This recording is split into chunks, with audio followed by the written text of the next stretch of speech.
देखिए, नोएडा में जो घटना हुई है बहुत दर्दनाक घटना है। एक 8 महीने की प्रेग्नेंट लेडी एक हॉस्पिटल दूसरे हॉस्पिटल घूमती रही, एक नहीं दो नहीं 6 हॉस्पिटलों में घूमी, किसी ने उसे भर्ती नहीं किया, अंततः उसकी मौत हो गई। मुझे लगता है इससे ज़्यादा अर्थ जो इनकी जो हेल्थ सिस्टम है इससे ज़्यादा खराब नहीं हो सकता। जो लचर व्यवस्था है इनकी, जो स्वास्थ्य विभाग की जो लचर व्यवस्था है वो सामने निकल के आई है, जिसकी हम लोग हमेशा आवाज़ उठाते रहे हैं कि उत्तर प्रदेश के अंदर में स्वास्थ्य सेवाएं बुरी तरह से खराब हैं, हॉस्पिटल्स में कोई सुविधाएं नहीं है और लोग प्राइवेट हॉस्पिटल मनमानी कर रहे हैं, मनमानी तरीके से पैसा ले रहे हैं, उन लोगों का कोई सम्मान नहीं कर रहे हैं। लोग परेशान हैं तो उसकी का मिसयूज कर रहे हैं, उसका फायदा उठा रहे हैं। मुझे लगता है सरकार को इस पे कार्रवाई करनी चाहिए, वहां के सीमों पे कार्रवाई करनी चाहिए, वहां के प्रशासन पे कार्रवाई करनी चाहिए और इसकी जिम्मेदारी, इसकी मौत की जिम्मेदारी सरकार को लेनी चाहिए।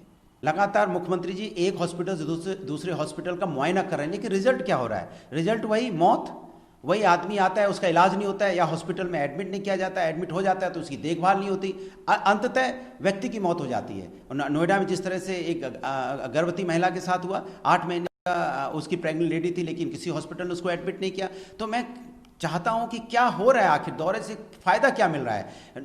हॉस्पिटल की व्यवस्था तो नहीं सुधर रही, उनकी मानसिकता तो चेंज नहीं हो रही है, अभी भी वही मानसिकता है। प्राइवेट हॉस्पिटल मनमाना पैसा लेते हैं, गवर्नमेंट हॉस्पिटल में कोई सुनवाई नहीं है क्योंकि उन्होंने ओपीडी बंद कर रखी है, जनरल ओपीडी बंद कर रखी है, तो देखने को तैयार नहीं होते। वो आएंगे पहले कोरोना टेस्ट होगा, जब तक कोरोना टेस्ट होगा तब तक तो आदमी की मौत हो जाएगी। तो मुझे लगता है कि जो उत्तर प्रदेश की सरकार है उस विजन में कमी है, उसकी मशीनरी सिस्टम फेल है कहीं ना कहीं।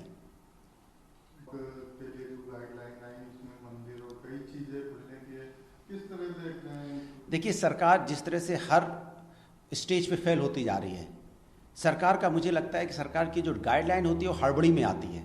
सरकार के ऊपर रिसर्च टीम उनकी काम नहीं कर रही है, जिस तरह से हड़बड़ा के सब चीज़ें होती है। देखिए आपने किस तरह से उसमें लिखा हुआ है कि 9 बजे तक कर्फ्यू होगा, 9 बजे से कर्फ्यू होगा और 9 बजे तक दुकानें खुली रहेंगी। अब दुकान 9 बजे तक खुली रहेगी और 9 बजे से कर्फ्यू होगा, तो आप बताइए दुकान कितने बजे बंद होगी? या तो ऐसा होता है कि 8 बजे तक दुकानें खुली रहेंगी, 9 बजे से कर्फ्यू होगा, तो आदमी सेटल हो जाता उतनी देर में। फिर आदमी सेटल कब होगा?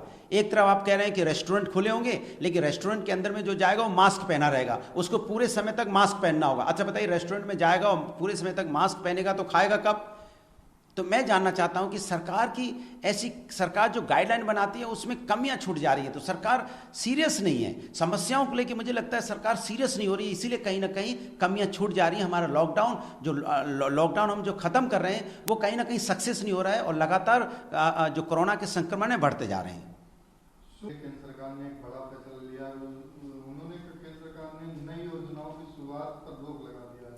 उन्होंने कहा कि विकास कल्याणकारी योजनाएं और आर्थिक भारत, आत्मनिर्भर भारत अभियान के तहत। देखिए, सरकार की हमेशा ही प्रायोरिटी बदलती रहती है, कभी बोलेंगे नया भारत, कभी बोलेंगे डिजिटल इंडिया, कभी बोलेंगे आत्मनिर्भर भारत, कहीं बोलेंगे कि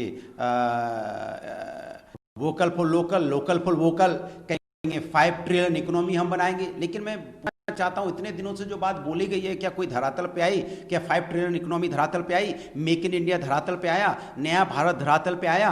कोई धरातल पे नहीं आया। तो मुझे लगता है कि आत्मनिर्भर, लोकल फॉर वोकल, ये भी सिर्फ एक तरह की बातें, होना कहीं कुछ नहीं है। प्रवासी केंद्र सरकार ने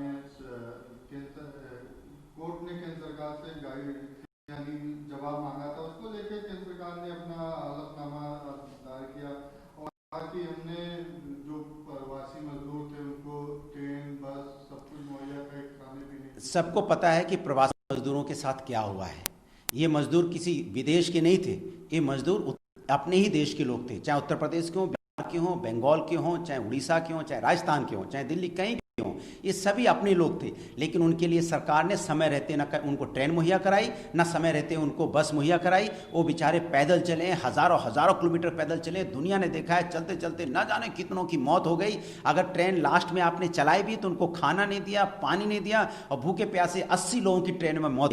क्या इसकी जिम्मेदारी सरकार लेगी? क्या सरकार ने अपने एफिडेविट में लिखा कि ट्रेन में, और जो ट्रेन दी भी वो ट्रेन 40 ट्रेनें लेट हुई, जो 24 घंटे में पहुंचनी थी वो 72 घंटे में पहुंची। इसकी जिम्मेदारी कौन लेगा? ये भी शायद अगर लेते तो ज़्यादा अच्छा होता।